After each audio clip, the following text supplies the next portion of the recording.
I was rewatching my video from yesterday, and to be honest, I see now looking back at that video is probably not going to be as helpful as I would have liked. More so just because I hadn't laid down. I feel like there's a certain foundation basically of understanding with writing that I hadn't previously explained, which I'm going to do in this video. To be honest, if it wasn't for the fact that it would kind of ruin the continuity of just having a write every day vlog, I probably would have taken it down. But as it stands, this is going to be more of like a supplement to that to give a bit more of a foundation for what I was referring to. When it comes to writing, at the very bedrock foundation of what you are writing, what it is first is obviously just a form of communication. But going a bit deeper with that, what you physically are putting on the page, what you are typing out on the page, are two different things.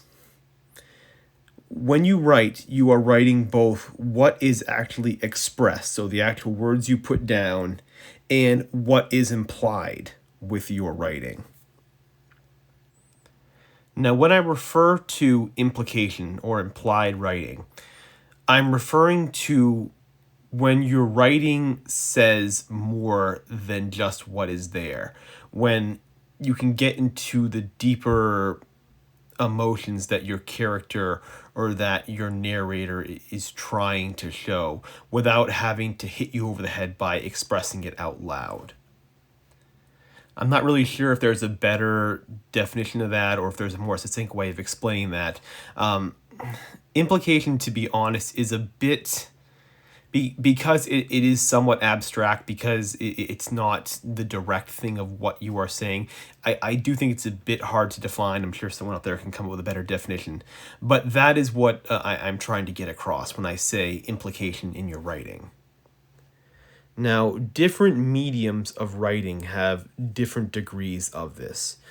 So both what you express directly and what you imply with your writing, it's a bit of a sliding scale. For example, something nonfiction like, say, a newspaper account has very little implied writing. A lot of it is just the facts. It's exactly as what happened, right? Like X, Y, and Z event occurred, and the writing basically is written in that fashion. It's a very clear fashion, but it is writing simply to get the information across. There is no grand emotional subtext you're trying to get across in a newspaper article. It's more designed just to give the information. Now, on the opposite end of that spectrum, take the most celebrated writers of all time.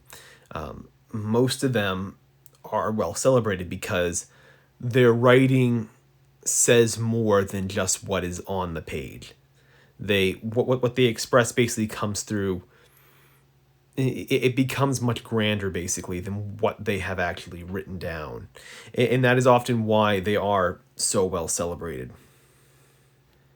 So in my last video, when I talked about the one tip or the way to see if your writing is improving is to see if your writing is coming across clear, what I was referring to was, does your writing both express clearly what you are trying to say and also what you are implicitly trying to say with your character as well?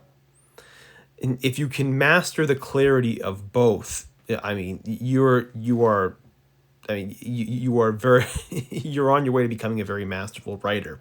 So instead of focusing on if your writing is good, when I say focus on if your writing is being cleared, that's what I mean. Does your writing reflect both what you actually are saying and also what you are trying to subtextually get across as well? To help better illustrate what I'm trying to express when it comes to direct and implied writing, I'm going to give an example here on the screen in just a moment from a short story I had written a few years ago that I think kind of gets the point across. All right, so before I go and quickly read the paragraph here, just for context, the story basically is about a woman that, following a tragic breakup, ends up taking a job working for a call center, but working from her house. The woman basically is been dealing with depression as well as an eating disorder, and so I'm gonna read the section right here, and you'll kind of get a better idea of what I'm talking about.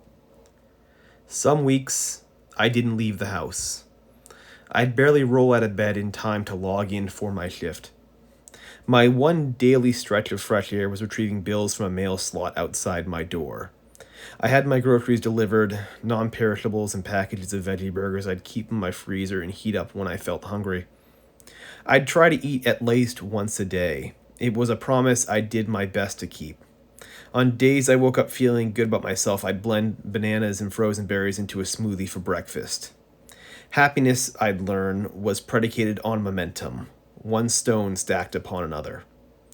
If I hadn't set foot in my living room for at least a week, I'd throw on a bathrobe and take calls on my leather sofa because I felt guilty paying a mortgage for a space I wasn't using. The room was an eyesore.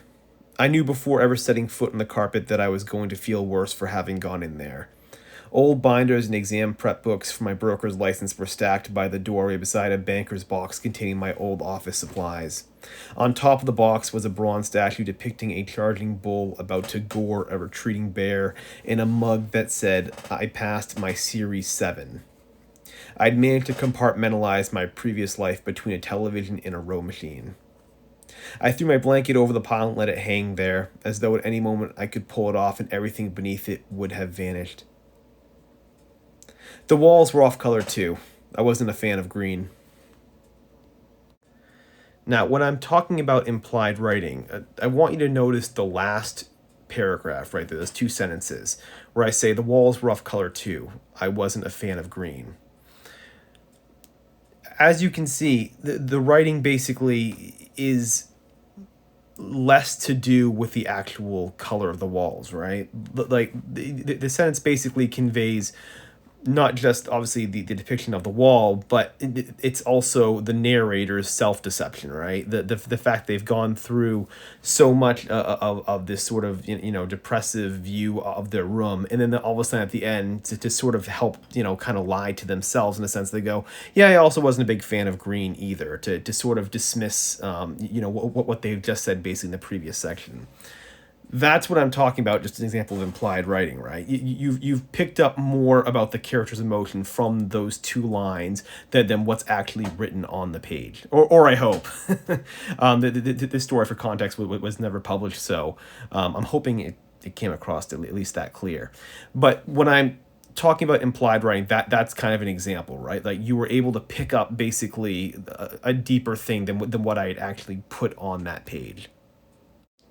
So I hope that helps. I hope that maybe clears up what I had put up in my previous video there when I talked about clarity and what I was referring to with clarity.